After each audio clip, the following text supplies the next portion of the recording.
All right, welcome back. Steve Concialdi is here today. He is, of course, with the Orange County Fire Authority, Captain Steve. And Thanks, Ken, for having you us brought back along someone new. You've just taken over this position, Christy Watson, Community Education Specialist. Hi, thank you very much for having me. Nice Actually, to have Christy's you been on. with us for a long time. She's just taken over the water safety program. Oh, I see. Okay, which is important. Very important. Very important. In fact, Steve was just saying that someone lost their life just recently in Aliso Viejo by falling asleep in a spa.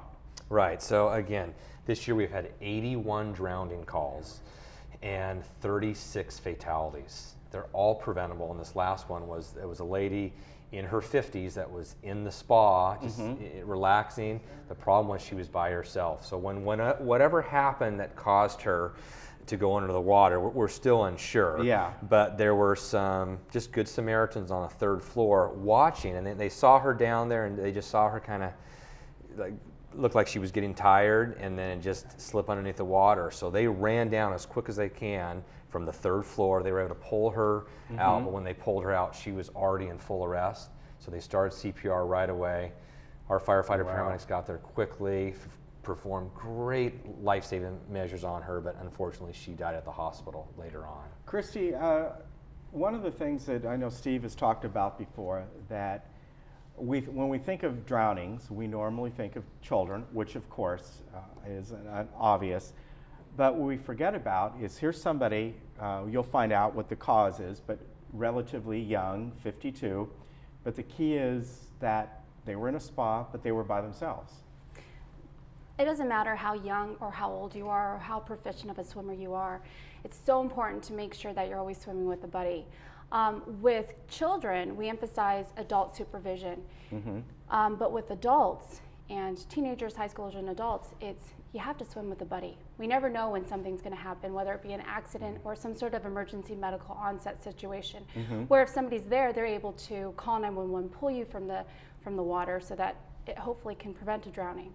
I know one of the things that you folks do is you have these tags, kind of the water watcher tags.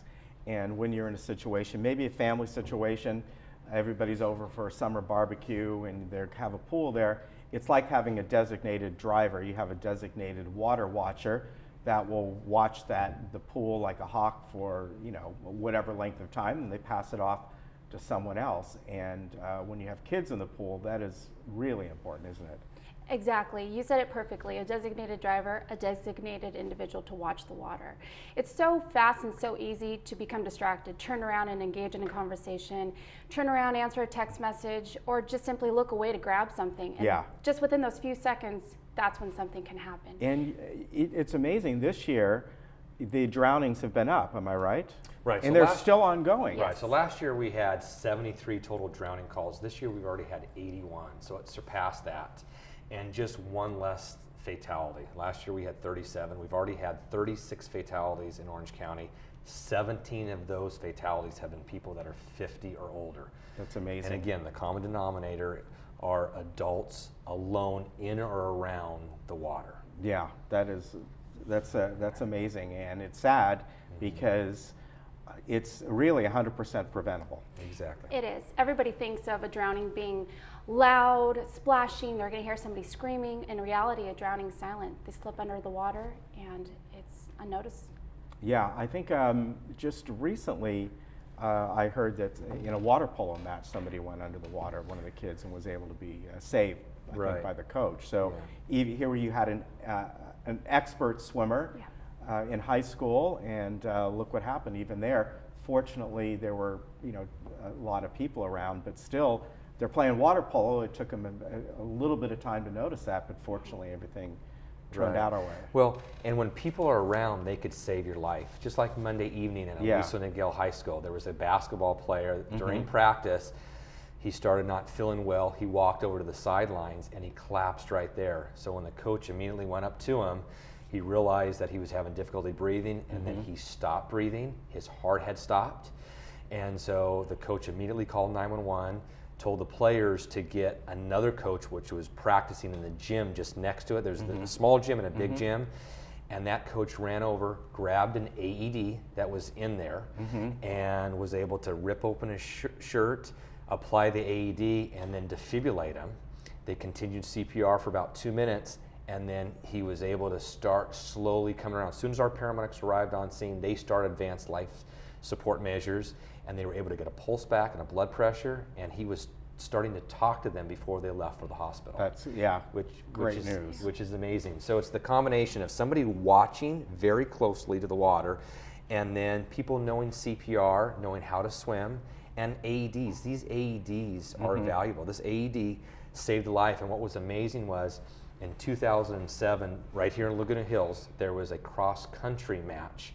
And Megan Myers, she was 14 years old, she was in this cross-country, huge invitational, and she went down. Unfortunately, there weren't any AEDs anywhere around, and she died. So her mom started a foundation, and through this foundation, they donated 20 AEDs to Capistrano Unified School District.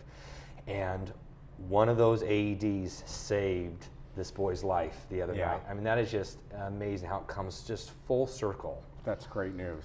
Yeah. It's so important to know your surroundings, because once you walk in, if you're aware that there is an AED available, you are aware of the address and location of where you're at, in the event of a true emergency, you're able to call 911, relay that information to the dispatcher, getting the firefighters on scene sooner, and at the same time, you're able to utilize that AED. If somebody is drowning, knowing that there's safety equipment to get them out of the water and pull them out of the water, to where you now, as a rescuer, are not going to become a drowning victim as well. You're able to utilize those tools to pull them out of the water. Exactly. Some good news here we want to talk about, and your wonderful fire authority, your dispatchers, helped with 2 births, and we got a couple different families here. We'll show the first one here. Right, so in a span of 6 days, our dispatchers and our firefighter paramedics helped deliver 2 babies. The first one was in Irvine, the second one was in Wagon Wheel, and this was after a very tragic Halloween. We had the worst Halloween in the history of Orange County, where we had 6 people that were killed on Halloween night. So Orange County needed this. I mean, the community was just struggling, and this just happened. This first one, this was in Irvine. There was the mom, she was in her mid-30s, second child, and she went into labor at home, and the baby came extremely quick. So Michelle Richards did an outstanding job. Dad's an engineer. He's got a great job, and this is the first time the dad was nervous, but he said that Michelle was calm, walked him through every step possible just to deliver a healthy baby boy or baby girl. And so even the cord was wrapped around the baby's neck, and she was able to walk him through carefully, removing the cord. And then as soon as our firefighter paramedics arrived on scene, they quickly provided oxygen, stimulated the baby, wrapped the baby up, clamped the cord, and then they allowed Dad to cut the cord, and then the baby started crying, and that was just, everybody was relieved. Oh, that is then great. just 6 days later in Wagon Wheel in the evening, the other first, family? Right, Okay. Dad just ran out to get dinner, and so Wow. he was only gone for a little bit of time, and during that time, the mom went into labor, and it was only 50 minutes, which was amazing, because she was in labor, she said, for 10 hours with the first one. Yeah. And so he came back in, the baby was coming, and so he quickly called 911, and then Colette Willock, one of our other dispatchers, was able to walk him through all the steps, and he was delivering the baby when our firefighter paramedics came in the house. That's great. So 2 great stories. Both babies are doing real well. The older sisters, they each had an older sister, and they were so proud of Dad and Mom and their baby sisters. That is great. I mean, that's, you want to hear stories Right. like that. The next story we don't like to hear about, another kitchen fire that I think, and on the way here, Steve said you got another call of a 4-plex up in Tustin, again, a kitchen Right. fire. So I've been up since 4:30 this morning, involved with this kitchen fire. So basically, not this one, fire in Tustin, where these are just simple fires. And what happens most often is something's left unattended on the stove. And that's what happened here. And Christy's going to bring out pan and so forth.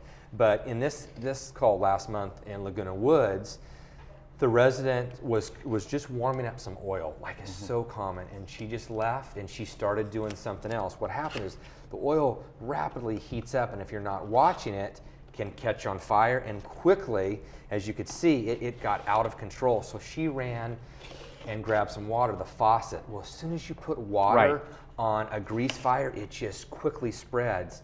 Well, unfortunately, it got on her, and so she was burned, half of her body. Oh, gee. And a neighbor came over. There was a garden hose outside the window, and he was able to spray some water on the fire. Our crews got there quickly, and it extinguished the fire, but it did significant damage to her unit, as well as she was burned.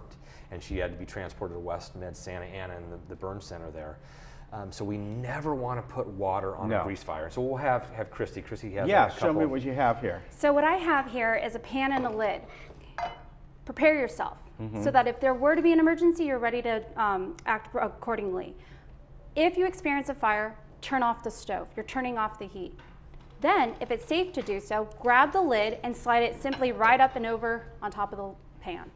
Leave it there so that it's smothering the oxygen and it takes away the fire. The fire goes out.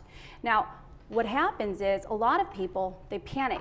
They don't know what to do. They either throw water on the fire and the fire is now larger, or they grab the pan and try and run over to the sink and dump the fire out or the oil out into the sink. That can cause many issues. One, it can harm you where the oil is now going to land on your skin and you can become injured and burned, or spread the fire. So simple, turn off the stove, grab the lid, slide it up and over. Simple as that. It really is. Remember, whether it's salad dressing or a fire, oil and water do not mix. Exactly. and we always basic principle of cooking. Right. And we always recommend an oven mitt close by, or a pot holder. That way you have it protects you, and you just put it, basically, this happens a lot with the fire, but it just looks a lot worse. If you just had angle with the pot holder and the lid, just slowly put it over, you'll smother out the fire and the fire will go out. But what happened, just like Christy said, she grabbed this and tried to move it, and then it spread. So basically it caught all this on fire, it caught her, and then she tried to extinguish it. She had dropped it, she grabbed the water and the faucet, and it just spread the fire. Well, with the holidays coming up, everybody's going to be cooking and enjoying family time. It's so easy, again, to become distracted and forget what you're cooking, or forget that you are cooking and walk away. So just set yourself a little timer, remind yourself that you're cooking, and if you can. These are very unique, and these are kind of patterned after the industrial ones you see in restaurants. Exactly. If you can, buy some sort of safety device, whether it be a fire extinguisher or even these, which is the Fire Stop. They're little tiny canisters that they mount with a magnet, industrial strength magnet, right underneath your hood. And so upon direct flame impingement, it will open up and extinguish the fire. Just dropping down the agent, which is inside, it's just a light powder, and it drops down right on top, and it smothers the fire and puts it right out. That's good. Now, it won't react to, you're cooking something and you're getting a little smoke, which is going to be natural. It's got to be a direct flame that hits it, and you just put that in the middle of your hood or something like that. Correct. Yes. Yeah. Right. All right. Speaking of the holidays, we want to get to something that you guys are involved in every year. And if anybody, can I just mention one thing? Sure. Also here, we just want to make sure on your cook range, you have it clear around. Right. So basically, too often on these fires, we have towels or the pot holder or paper towels around that, and that's what happened here. The fire was spread because there was other combustibles around there. So keep it clear. So if you're cooking something, have the pans and the stove on the stove, top of the stove and the range top, but don't have anything combustible around there. We have one cooking fire every 3 days in Orange County. Yeah, that's amazing. And again, 100% preventable. And last year in November, we had 21 in the month of November. Wow. 17 in the month of December. These are all responses by the fire department, where we sent fire engines and fire trucks and battalion chiefs and paramedic units to the scene because of these fires. Yeah, that's amazing. And don't deep fry your turkey. It might taste good, but don't do it. All right. We every year, you guys get involved with Spark of Love campaign, and where you guys collect toys. We see this. I know Channel 7 is big on this. They bring their buses around and collect. And if people want to help out, this is collecting toys, sporting equipment, things like that, right? Right, so every year we partner with KBC for Spark of Love. It's all Southern California firefighters. And then at every fire station, if you want to deliver toys, you could bring an unwrapped new toy, gift cards, sporting good equipment to the fire station. We'll collect it, and then we have trucks that come by the fire station, pick them up, and we bring them to a warehouse. And you could explain some more about that too. Yeah, so the toy collaboration, we work with St. Vincent de Paul, as well as the which is Toys for Tots for the Marine Corps as well. And so there's a various bunch of groups that come together, and so we all collect the toys, we bring them over to the warehouse, and we ask that people, if they can, to try and donate toys earlier. The earlier the better. The more That's chance true. we have to go ahead and sort through the toys, put them in age-appropriate categories, and then go ahead and release them to the families who are in need. We do provide toys to up to 300 families within Orange County. That's great. Yes. That is good. So again, you can go right down to Station 22 here and drop something off. It's a great program, and throughout Southern California, it's obviously done. And you guys do a great job with that in conjunction with the Marines and St. Vincent de Paul and KBC. It's great. Steve wants a little toy fire truck. Yes. So maybe you can drop off one of those. All right. I want to thank you both for coming on. Nice to meet you, and I know we'll see you again. Thank you very much. And Thank you Steve, for good having to me. see you. Thank you, Both Ken. have a good Thanksgiving, a safe one, of course. Happy Thanksgiving. Pay attention to what you cook, right? Yes. All right. Very good. Good to see you. All right, folks, we're out of time, so you have a good day.